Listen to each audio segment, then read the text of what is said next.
Wama wakwaba midi ede adwoa searching mesrew na wa subscribe to my channel. Mia notification bell no so for more news. Kebot kasa de ma NPP amayokuo no na Kebot e na okase ne sema okay na ne se NDC fu no mo atwe mo ano e de esi na naba anamwa Ghana ina yen class prefect ene brofo de otimi ye papa NDC fu na mo atwe mo ano e de esi ababa awe ni ho no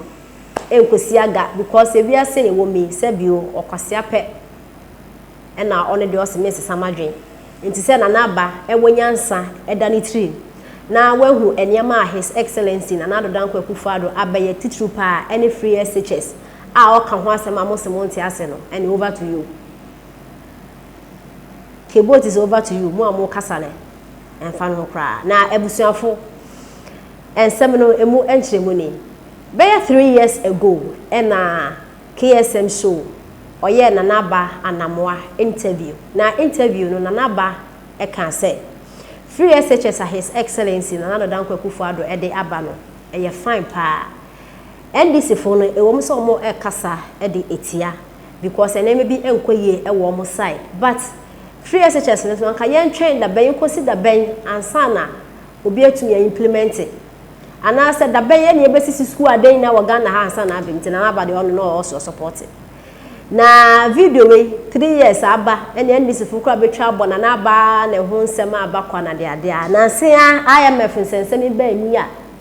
ene people so mo be review e wo free SHS hu ene mo asanso akotam sa video na aba ene Kevin Taylor nyasem keto akra odi na na batem aya nyasem keto ondo bi kodi na temana ne buafu na Kebot echese na naba asema aka ne na ne sebio okwase ape not sanadwe empo to aba no de ma NDC amayoku no kra his excellency na nado dan kwakufu adobai we hu niam pa wayent waka ede ne mada ebusanfo yenti ensema Kebot ede etuya enna miti na mwa wose eya na ye ne yase eye omu nani bom ho so se nipa on sebi kwasia pe sebi kwasia pe no sesa na dwen kwasia ba kwasia pe no se medie me sesa ma dwen sai nipa no so no ni we kituwe bi obi a okọ ade oya de na ontimi hu sade na oye no e wo so sesa na dwen ana obi be ka kire nsade a woye enye wo anaso no be husa die wi a wo ye ni ade a wo ye nye kura aye bone ma no oso won sesa na dwen enye na manamwa se so tese NDC for e wo other platforms so na omo ka edi free education ne ho few na omo say system no na omo tuvutu ngofo esoma na ye na breho na ye ne ya na de hitting kwa so omo ya omo se e wo se yesu school wi and school adan wi ansana was okabrofo bi na me de os yentimi ntwen enkase yesi school adan nyina wi ansana sase mo me kan there was a time ansana ya mankwala kwa so mu school free we are senseless. That is powerful. We are out of your sense. O catch us so we are NDC near. We are out of your sense. Because before so be take so 4-5 years so we build the whole Ghana school baby. Na sa ankwala no. Omo life I say.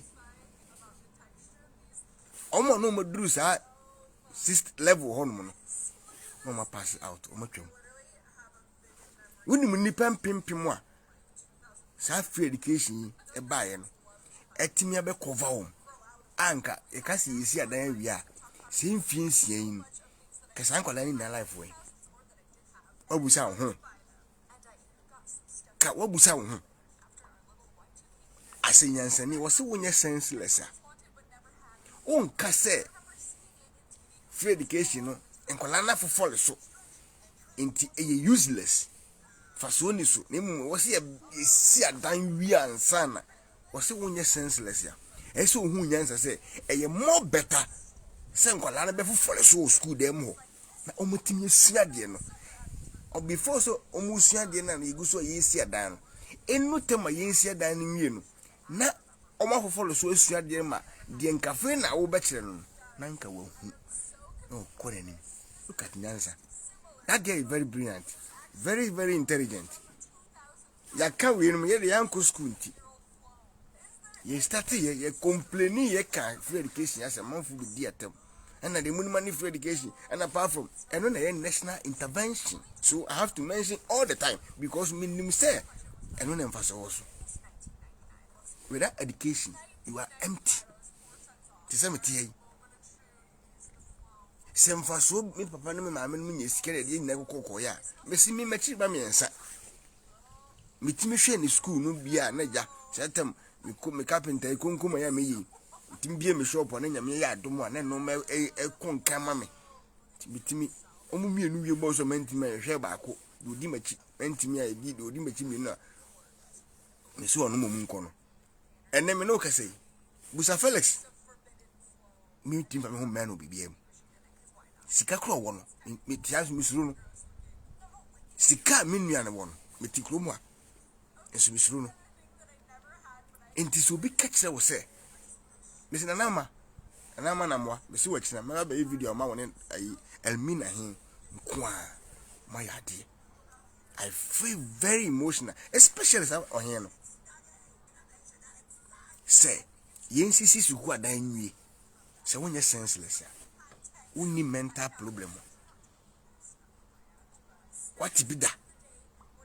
da enkane no na iblemu ye papa nom ye maame nom ye nananom so mo ntimi ansisi adan yesi so na omobra omo kwasampafo wa okan bibia no ka kire wade fa bo ne nchew na ye wo a setem na nipa wododo busa ho se papa ni betimi adwuma hwe ne ba school to SS level to university level. Sika pen biem na papa no betimi anya no wasan bobo ano so di besi dan edan an wa university wo mu no but ya yenim ewie kira ne ma areho ne yaw atete ya papa ne ma nso so nka wo timi nya chance wie school na nya bi gina no obesi fi mi ma papa no ma no madam no amanfo kan na wo so tinche na wo kan samfo se wo papa na ntimi amobra enye bra na wa mo sika no na odi university wo nipadua mu no wa twasapa ana ato ho de amount tinkese omo wani so what you say but minim de ya na be nipa dwem minim de ya na ba nipa tirim say itim ke tire nipa se yes say better say ya men kwala tene fie ni sisi suku adan nyina ni sitimi su suku adan na wi na se 5 hwemu da min san kumachi ben man sin su man san wa ham min tinta su ngu fam tekra man san kufa adentina ni patimi ungrateful na so obi etimi nya hoden anya kokuduro elmina hene de